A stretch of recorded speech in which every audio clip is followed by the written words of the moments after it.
꽃님이님들 요즘 안타까운 순간들이 많이 나오고 있습니다.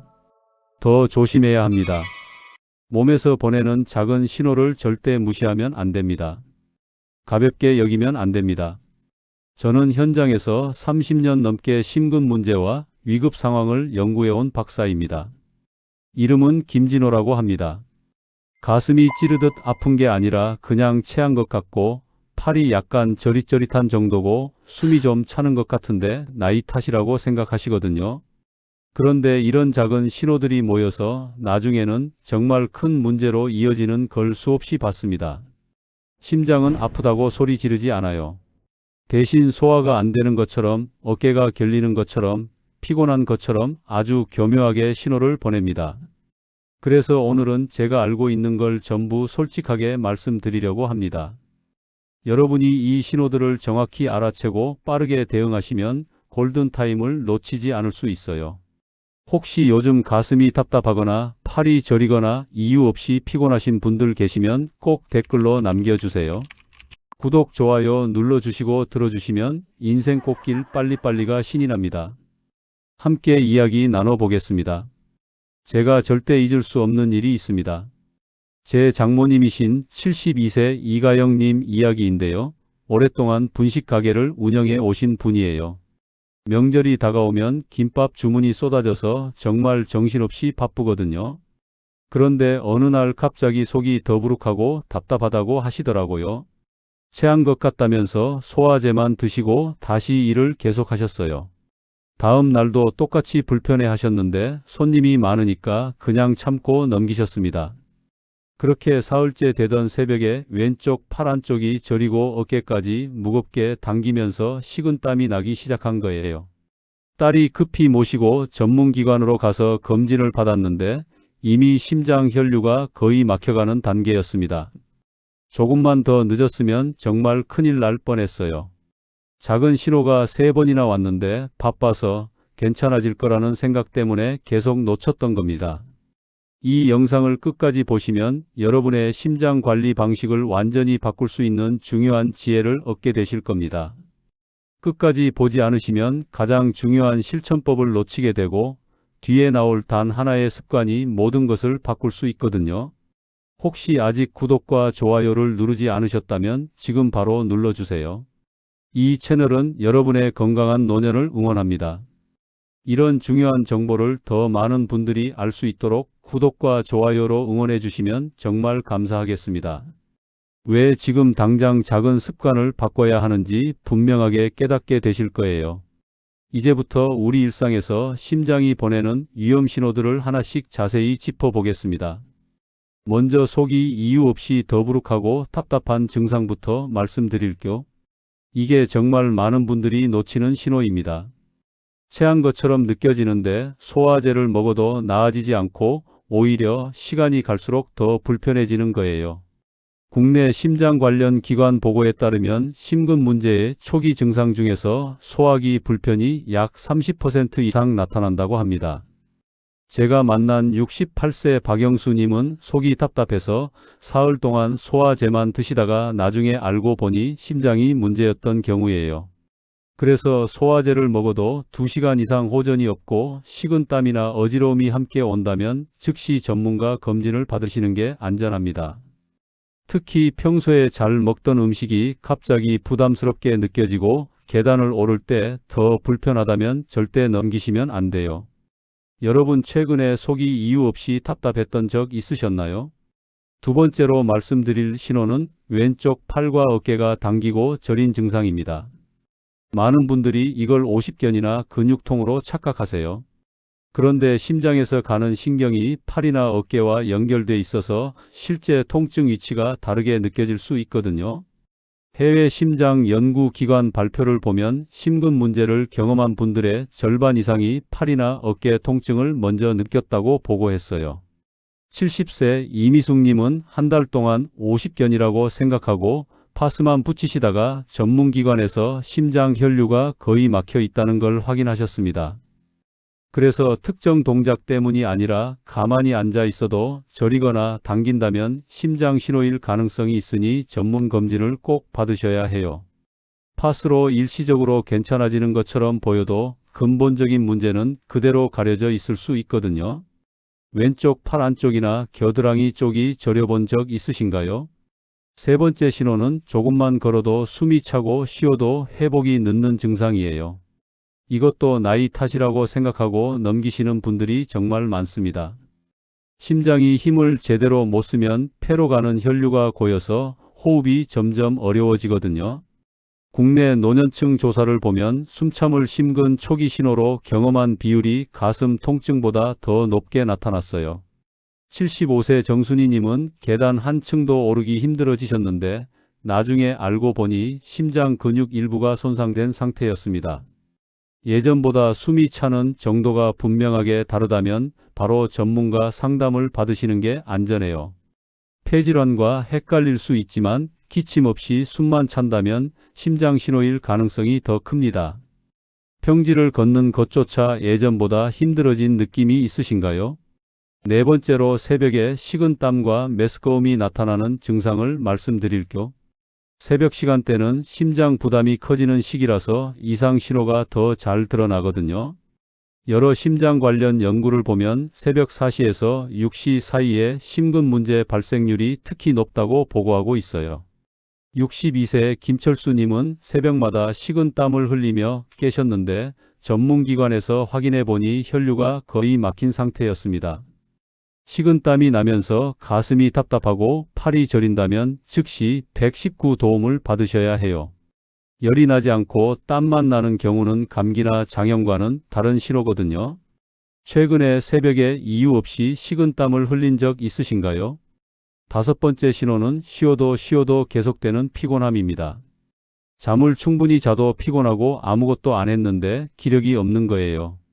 심장이 제대로 힘을 못 쓰면 온몸에 산소가 부족해져서 극심한 피로가 계속 이어집니다.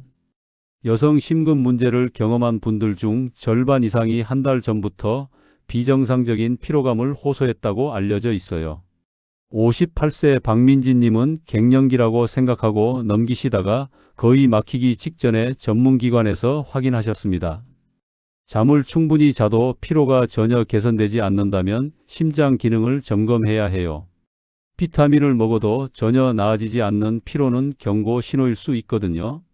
최근 한 달 동안 계속 피곤한 느낌이 이어진 적 있으신가요? 이제 이 신호들을 어떻게 관리하고 예방해야 하는지 더 자세히 알아보겠습니다. 먼저 혈류가 좁아지는 단계를 놓치지 않는 방법부터 말씀드릴게요. 협심 단계는 아직 완전히 막히기 전이라서 빠르게 조치하면 큰 손상을 막을 수 있거든요. 그런데 많은 분들이 쉬면 금방 나아진다고 방심하세요. 이게 정말 위험합니다. 계단을 오를 때 몸 상태를 간단하게라도 기록해 두시면 변화가 쉽게 드러나요. 예를 들어서 오늘은 3층까지 괜찮았는데 내일은 2층에서 숨이 차고 모레는 1층에서도 힘들다면 이건 분명한 신호거든요. 최근에 계단에서 몸 상태가 달라진 적 있으신가요? 두 번째로 위급할 때 도움을 요청하는 방법을 말씀드릴게요. 자가로 이동하시는 것보다 119를 부르는 게 훨씬 안전합니다. 119는 이동하는 중에도 산소를 공급하고 심전도를 확인하면서 즉각 대응할 수 있거든요. 자가로 운전해서 가시다가 통증이 갑자기 심해지면 더 큰 사고로 이어질 수 있어요. 가슴이나 팔, 어깨에 통증이 갑작스럽게 나타나면 주저하지 말고 바로 도움을 요청하셔야 합니다. 갑자기 불편해졌을 때 누구에게 연락할지 미리 정해 두셨나요? 세 번째로 식습관으로 혈관을 관리하는 방법을 알려드릴게요. 단순당과 가공식품은 혈당을 급격하게 올려서 혈관 안쪽을 손상시키는 원인이 됩니다. 흰빵, 과자, 라면, 탄산음료 같은 거 드시면 혈당이 확 올라갔다가 확 떨어지면서 혈관이 상처를 입어요. 단기간 다이어트 식단만 의지하시면 오히려 혈당 변동이 더 심해질 수 있거든요. 잡곡밥, 초록색 채소, 생선, 견과류 중심으로 식단을 천천히 바꿔보시는 게 좋습니다. 하루 3끼 중에 한 끼만이라도 흰 쌀밥을 잡곡밥으로 바꾸시고 반찬도 나물이나 샐러드를 추가해 보세요. 견과류는 하루 한 줌 정도 드시면 혈관 건강에 정말 도움이 돼요. 요즘 식사 패턴 중에서 가장 먼저 줄이고 싶은 게 무엇인가요? 네 번째로 규칙적인 걷기와 단계적인 운동 방법을 말씀드릴게요. 천천히 시작해서 꾸준히 늘릴 때 혈관 확장 효과가 가장 안정적으로 나타나거든요. 갑작스럽게 과한 운동을 하시면 심장 부담이 크게 올라가서 오히려 위험해요. 처음에는 하루 30분 정도 빠르게 걷기부터 시작하세요. 그러다가 몸이 적응되면 40분, 50분으로 천천히 늘려가는 겁니다. 걷기가 익숙해지면 가벼운 계단 오르기나 스트레칭을 추가해 보시고요. 중요한 건 매일 같은 시간에 하는 거예요. 아침에 일어나서 바로 하든지 저녁 식사 후에 하든지 본인한테 맞는 시간을 정해 두시면 습관이 되거든요. 하루 중에 걷기 가장 쉬운 시간이 언제인가요? 다섯 번째로 스트레스 관리 방법을 알려드릴게요. 스트레스 호르몬은 혈관을 수축시키는 작용을 해서 심장에 부담을 줍니다. 특히 과도하게 밤늦게 스마트폰을 사용하시면 교감신경이 자극돼서 위험 신호를 가릴 수 있어요. 복식 호흡을 하루에 몇 번씩 해보세요. 배를 천천히 부풀렸다가 천천히 내쉬는 거예요. 5분만 해도 마음이 진정되는 걸 느끼실 수 있습니다. 명상도 좋고 짧은 낮잠도 도움이 돼요. 규칙적인 취미 시간을 생활에 넣어 보시는 것도 정말 중요합니다. 그림 그리기, 노래 부르기, 산책하기 뭐든 좋아요. 본인이 좋아하는 걸 하는 시간을 일부러라도 만들어야 스트레스가 풀리거든요. 요즘 스트레스를 풀기 위해 하고 계신 작은 습관이 있으신가요? 이제 오늘 내용을 전체적으로 정리하면서 마무리하겠습니다. 오늘 제가 여러분께 강조드린 건 단순한 건강 정보가 아니라 생명을 지키는 기준입니다. 많은 분들이 체한 것 같아서 나이 들어서 그런가 보다 근육통 같다고 넘겼다가 골든타임을 놓치거든요. 그 작은 차이가 결국 큰 차이를 만들어요. 잘못 관리하면 어떻게 되는지 먼저 말씀드릴게요. 혈류가 완전히 막혀버리면 심장 근육이 약해지고 평생 숨참과 피로를 안고 살아야 할 수 있습니다. 계단 오르기는커녕 화장실 가는 것도 힘들어지고 조금만 움직여도 숨이 차서 누워 있어야 되는 상황이 올 수 있어요. 가족들한테 짐이 되는 것 같아서 마음도 힘들고 우울해지고 그러면서 삶의 질이 정말 떨어지거든요.